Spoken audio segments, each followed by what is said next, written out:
토지 관련 절세 팁인데요. 절세 팁은 대부분의 현재 시점에서 양도를 가정해서 제작했습니다. 참고하시기 바랍니다.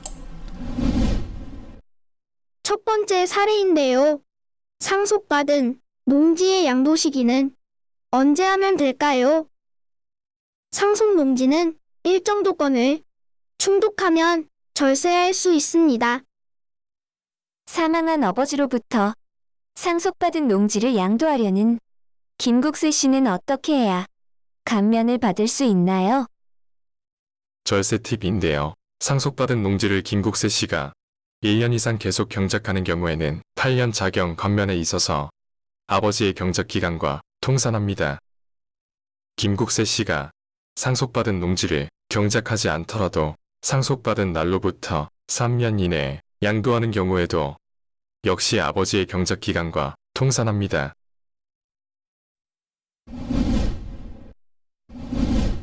두 번째 사례인데요. 이번 사례는 여러분들이 관심이 많은 부분이오니 잘 기억하세요. 비사업용 토지의 양도 시기는 언제 하면 절세되나요? 보유 중인 토지가 지목 본래의 용도에 사용되지 않아 비사업용 토지에 해당된다면 토지를 양도하기 직전 2년 동안 지목 본래의 용도로 사용하면 절세할 수 있습니다.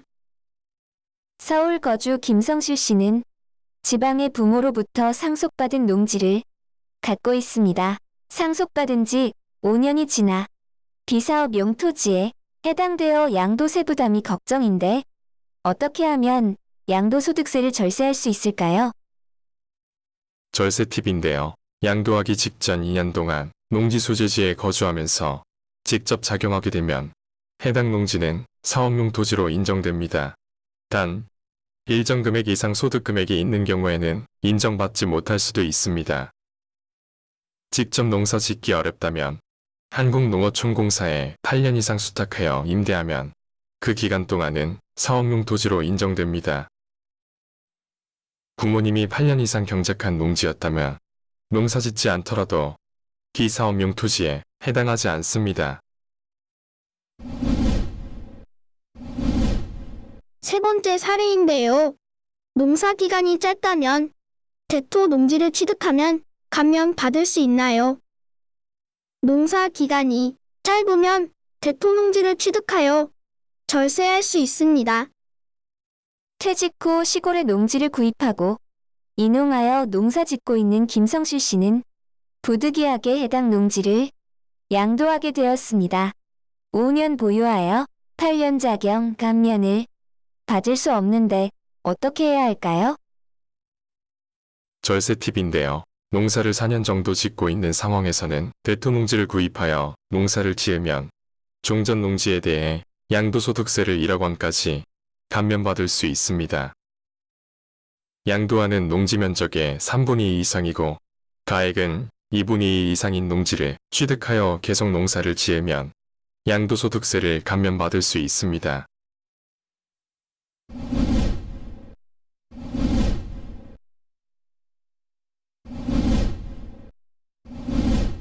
기타 첫 번째 사례인데요.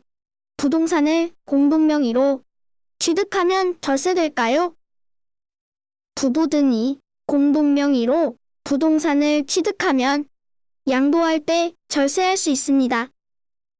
집 한 채를 보유한 박문수 씨는 직장 퇴직 후 안정된 노후 생활을 위하여 주택 한 채를 더 취득하여 임대를 하려고 합니다.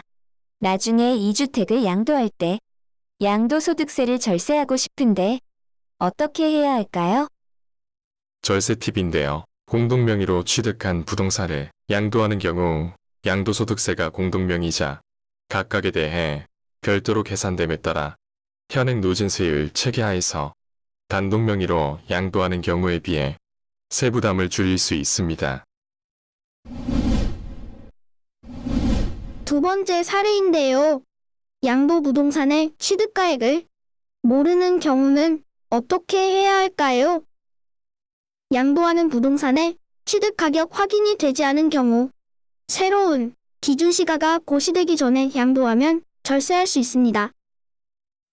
25년 전에 취득한 토지를 양도하고자 하는 김성실 씨는 해당 토지의 취득계약서를 분실하여 취득가액 확인이 되지 않아서 고민입니다.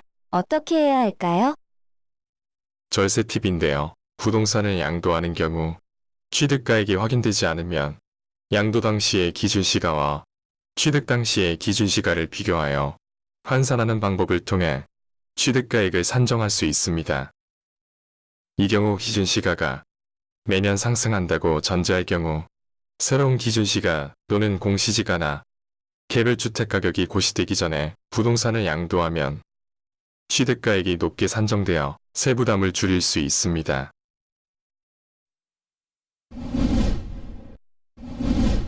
세 번째 사례인데요. 조합원 입주권 보유자의 종전주택 양도 시기는 어떻게 될까요? 재개발, 재건축 조합원 입주권을 취득하는 경우 종전주택을 입주권 취득일 3년 이후에 양도해도 비과세가 될 수 있습니다. 1주택 보유자인 김성실 씨는 새 아파트로 갈아타고 싶어 주변 재건축 아파트에 조합원 입주권을 취득하였습니다. 조합원 입주권을 취득한 날부터 3년 이내에 종전의 주택을 팔아야 비과세되는 것으로 알고 있는데 공사가 늦어져 3년이 지나 팔게 된다면 어떻게 해야 할까요? 절세 팁인데요. 조합원 입주권으로 취득하는 주택이 완성된 후 2년 이내에 그 주택으로 세대 전원이 이사하여야 합니다. 이때 이사하고 1년 이상 계속하여 거주해야 합니다. 그리고 그 주택이 완성되기 전이나 완성된 후 2년 이내에 종전의 주택을 양도하면 됩니다.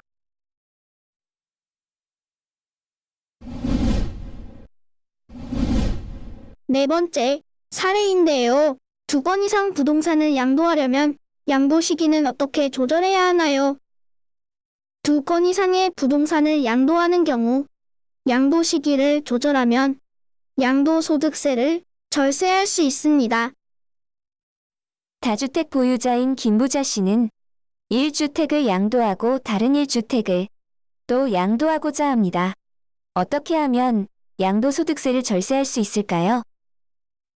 절세 팁인데요. 1주택을 양도하고 동일연도 말 다른 1주택을 양도하여 1년에 2주택을 양도하는 경우 합산하여 신고 납부하여야 하므로 누진세율 체계에서는 고율의 누진세율과 1회당 250만원의 기본공제만을 적용받게 됩니다. 반면에 1주택을 양도하고 다른 1주택을 다음 연도에 이월하여 양도를 하면 낮은 누진세율 적용과 이외에 기본공제 500만원을 적용받게 되어 절세를 할 수가 있습니다.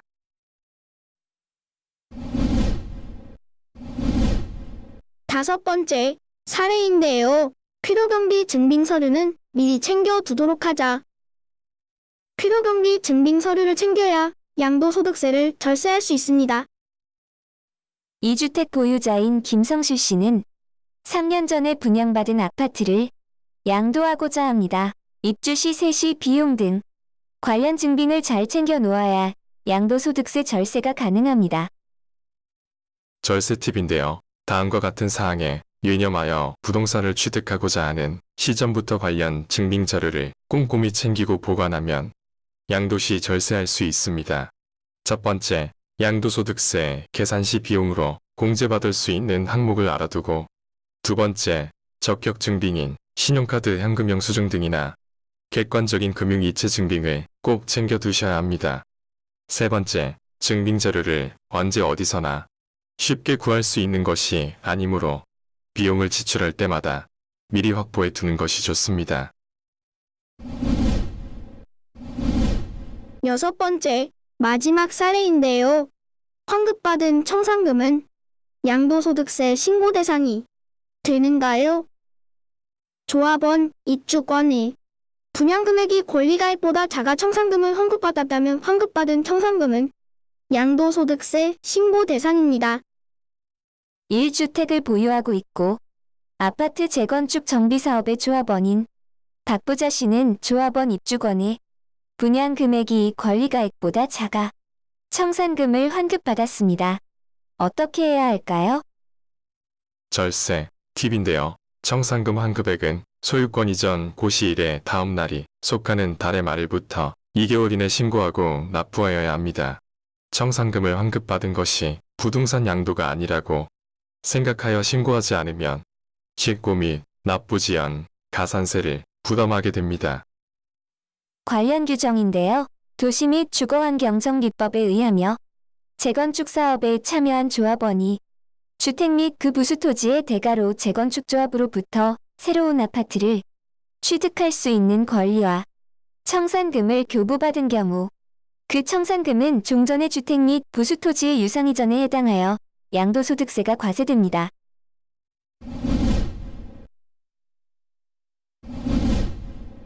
이상으로 국세청에서 애기해준 세금 절세 팁을 소개했는데요.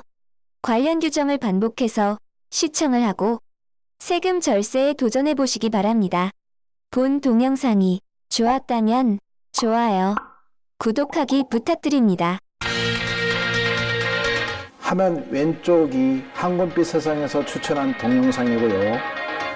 화면 오른쪽이 구독하기 버튼입니다. 구독하기 버튼 많이 눌러주시기 바랍니다. 감사합니다.